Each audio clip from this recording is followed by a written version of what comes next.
آج ہم بات کر رہے ہیں ایک ایسے واقعے کی جس نے پورے پاکستان کو ہلا کر رکھ دیا۔ یہ رائیونڈ کا وہ سانحہ ہے جہاں انسانیت کی قیمت کچھ بھی نہیں تھی۔ 2 نوجوان بھائیوں کی جان لے لی گئی، اور وجہ صرف 30 روپے۔ جی ہاں، آپ نے ٹھیک سنا، صرف 30 روپے کے لیے۔ یہ کوئی کہانی نہیں، یہ وہ تلخ حقیقت ہے جس نے سب کو دہلا کر رکھ دیا ہے۔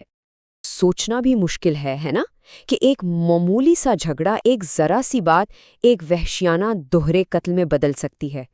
اس واقعے نے پورے ملک کو غصے اور صدمے سے بھر دیا۔ تو آئیے دیکھتے ہیں کہ یہ سب ہوا کیسے۔ اس المناک کہانی کی شروعات کہاں سے اور کیسے ہوئی؟ دیکھیں کہ سب کچھ کتنی تیزی سے ہوا۔ 21 اگست کی شام 5:45 بجے جھگڑا شروع ہوا۔ اسی رات تشدد سے ایک بھائی کی موت ہو گئی۔ اتوار آتے آتے دوسرا بھائی بھی زخموں کی تاب نہ لاتے ہوئے چل بسا۔ 22 اگست کو FIR کٹی اور صرف ایک ہفتے کے اندر 28 اگست کو 2 ملزمان ایک مبینہ مقابلے میں ہلاک ہو گئے۔ ایک ہفتے میں سب کچھ ختم۔ اب بات کرتے ہیں اس واقعے کے بعد کی صورتحال کی۔ اس قتل نے صرف ایک خاندان کو نہیں بلکہ پورے ملک کو جھنجھوڑ کر رکھ دیا۔ لوگوں کے غصے کی آگ تب بھڑکی جب تشدد کی ایک خوفناک ویڈیو وائرل ہوئی۔ اس ویڈیو میں حملہ آور سرے عام ڈنڈوں سے دونوں بھائیوں کو مار رہے تھے۔ یہی وہ لمحہ تھا جب یہ مقامی سانحہ ایک قومی چیخ بن گیا۔ مقتولین کے والد کے اپنے الفاظ اس درد کو بیان کرتے ہیں۔ FIR میں ان کا بیان ہے کہ پھل فروش اور اس کے بھائی نے میرے بیٹوں کو مارنا شروع کر دیا اور کچھ دوسرے لوگوں کو بھی بلا لیا۔ ذرا ایک باپ کی بے بسی کا تصور کریں۔ اس کے بعد قانونی کارروائی شروع ہوئی۔ 22 اگست کو FIR درج ہوئی جس میں فساد اور غیر قانونی اجتماع کے ساتھ ساتھ سب سے سنگین الزام یعنی دفعہ 302 قتل کا مقدمہ بھی شامل کیا گیا۔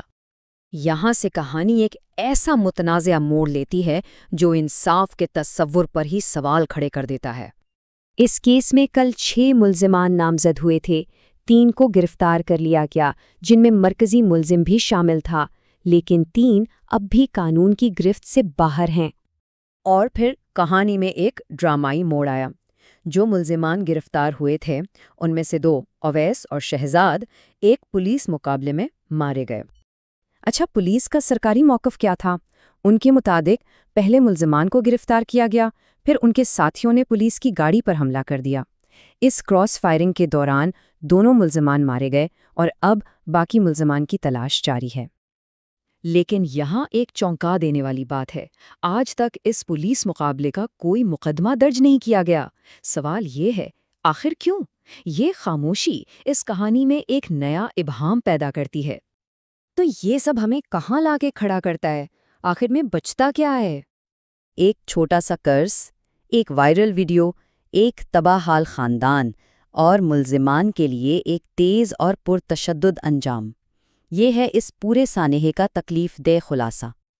اور یہ سب ہمیں ایک آخری بہت پریشان کن سوال پر چھوڑ جاتا ہے۔ پوری قوم یہ پوچھ رہی ہے، آخر ایسے معمولی تنازعات پر مزید کتنی جانیں ضائع ہوں گی؟